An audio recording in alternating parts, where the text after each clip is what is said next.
Hi, I'm Aryan Pidarthi, and I'm a member of Irrational Robotics, and this is our state recap. So recently we competed at the R5 State Championship here in Texas.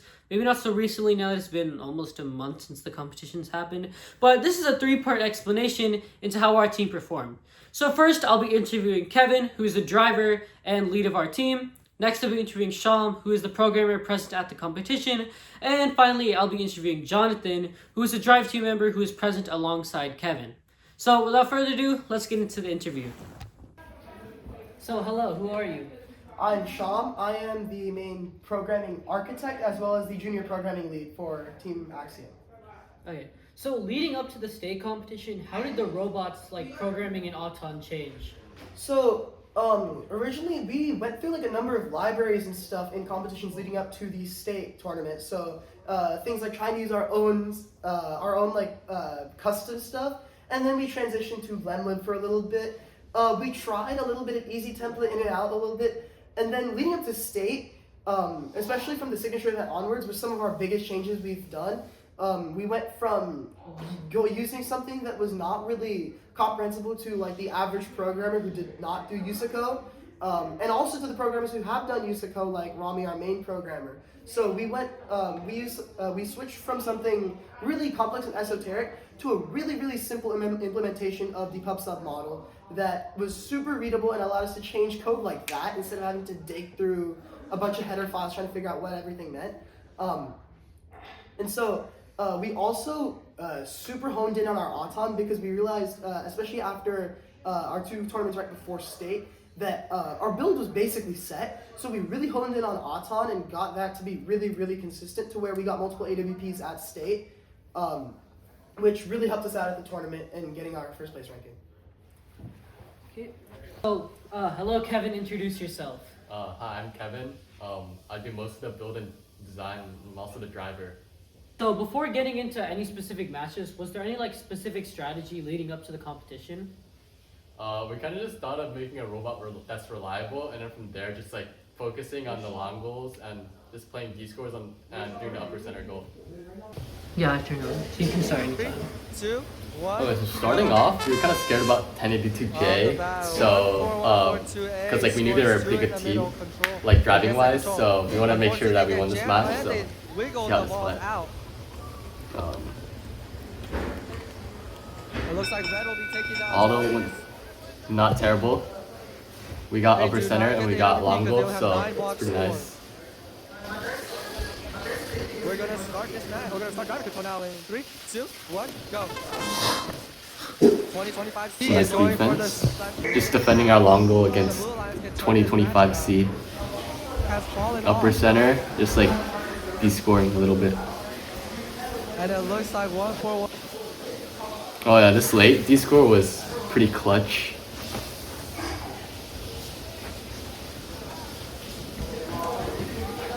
Yeah, so that was a pretty good round. 1082J's wing, like their piston, I think it fell off and they just could not wing. So that was nice for us because I think they would have been really difficult to play against. So pretty cool. Next match is our semifinals. This was like probably one of our hardest matches of the day. So let's see how it went. 3, 2, 1, go. Yeah, we got upper center goal. And 1082E appear to be running the same autonomous routine. Let's see if they get the control on the second long goal. The long goal tie. Yeah, I think we won on time. Yeah, I tried to de-score early. That was a bad move. Should have pushed last. Axiom goes for a D-score. However, blue D-scores all the red blocks out of the goal and takes the control. Axiom So D-scores we it. use a lot of rotational D-score this match, and it ended up working out very well. Smoothly tied. Yeah, our driver had some skill issue on some of the D-scores, but for the most part, they weren't terrible. We didn't get. I don't think we got control at the end, so yeah, our driver could be better. Again with the rotational D-score. Yeah, we got the last push there and it works. Oh yeah, we couldn't align our D-score fast enough. heading That to might E be just tied. before all the blue blocks won again. Yeah, so after we tied that long goal, we realized we're not gonna get it back. So we noticed the upper center goal wasn't ours yet, so we kind of just like dumped that real quick. 26 seconds Yeah.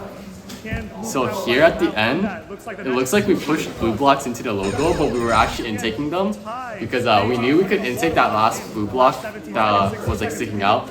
But when we tried it, I think I went in too fast and we knocked it in more.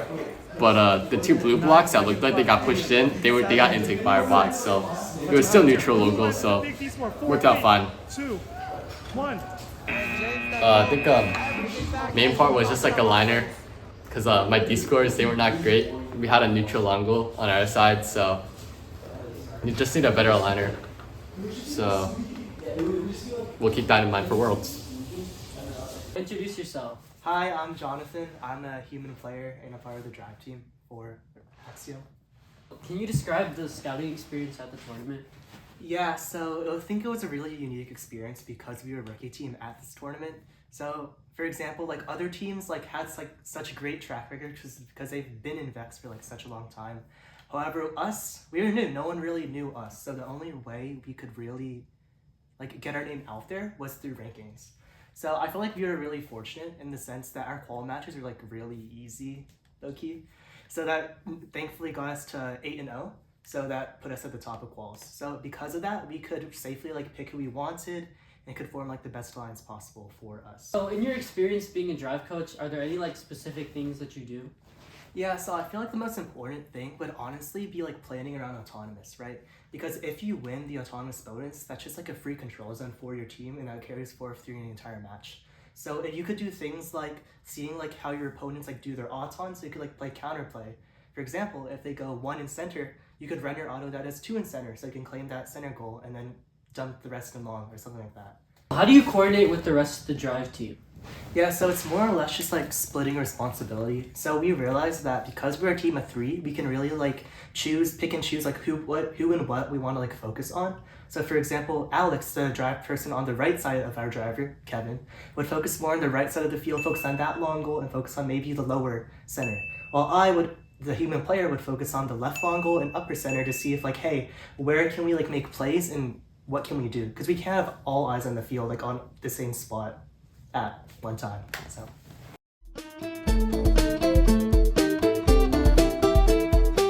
Qualification 14 is starting in 3, 2, 1, begin. So what did you notice about this match?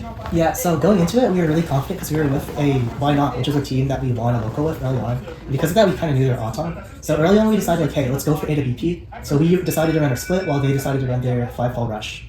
And that was about all the strategy we did leading up to it. We're going to start out of control now in 3, 2, 1, begin. Yeah, moving on to the actual match, we decided to play more defensively.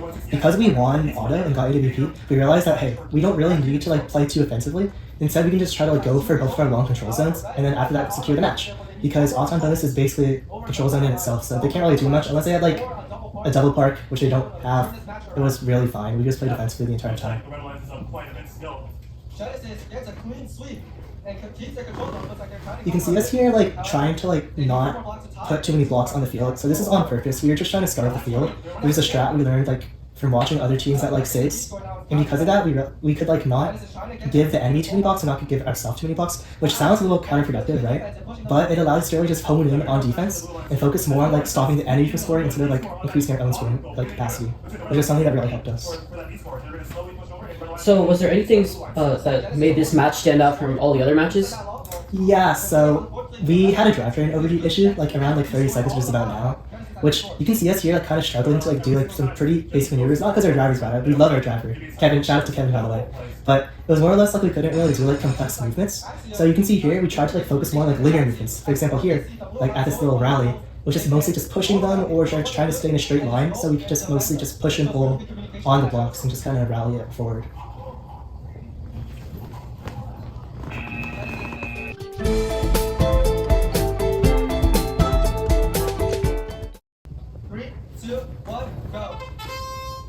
So what did you notice about this match?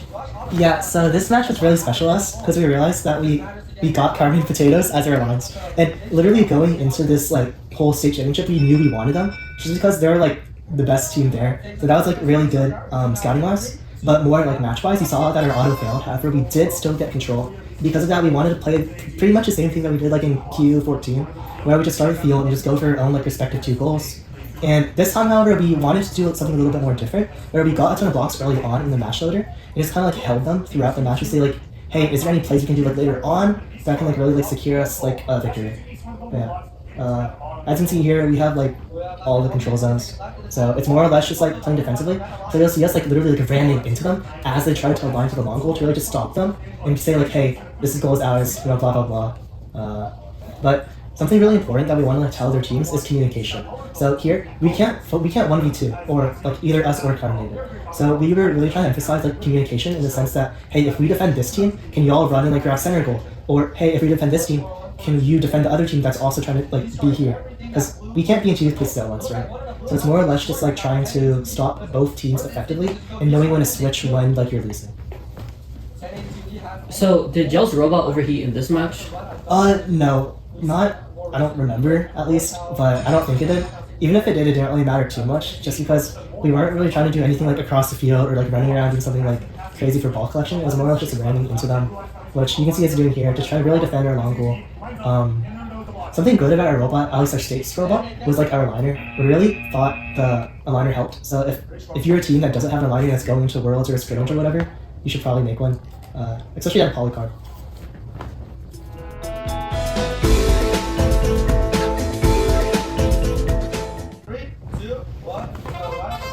So is there anything that you want to point out in this match? I feel like nothing like super special. It was more or less us trying to like do the same thing that we've always done, which is trying to go for like all the control zones that we can and stuff like that. So we decided on our split, and Carbonated decided on their 6 ball. I think it was supposed to be a 7, but 1 fell, so I don't mind that.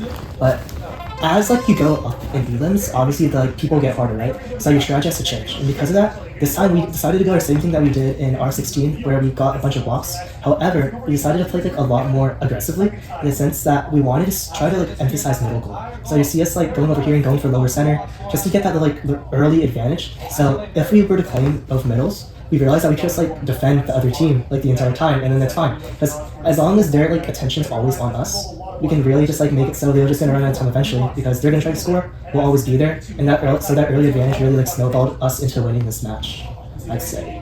So I think this is actually one of the few quarterfinal matches y'all have played up until this point in the season. So like, what do you do to like handle the stress, considering y'all are a rookie team? Yeah, so I think stress-wise, it's more or less just like telling ourselves to do what we've always done. Because at that point, there's nothing you can change depending on if you like you're hyper-focused or not. It's more or less just like dividing up roles, saying, okay, you, Mr. Draft Team member, focus on long goal, you, Mr. Draft Team member, focus on that long goal, and I'll focus center, or something like that, right? Because I feel like what happens in like stressful situations, for example, here there's a tip, like what can we do? We don't want to get DQ'd, right? It's more or less just like sticking to your, like what you know, and trying to be confident that everything you've done up to this point was worth something. So yeah. So did y'all think you were gonna get this far into the competition? Oh, definitely not. No. When we first got like invited, we thought we were gonna start Build Award, so we kind of structured our entire interview around Build, which we did get it gratefully, but it didn't matter because hey, we won the tournament, so. What are your thoughts on the dynamic pricing system in Roblox? Okay, bro.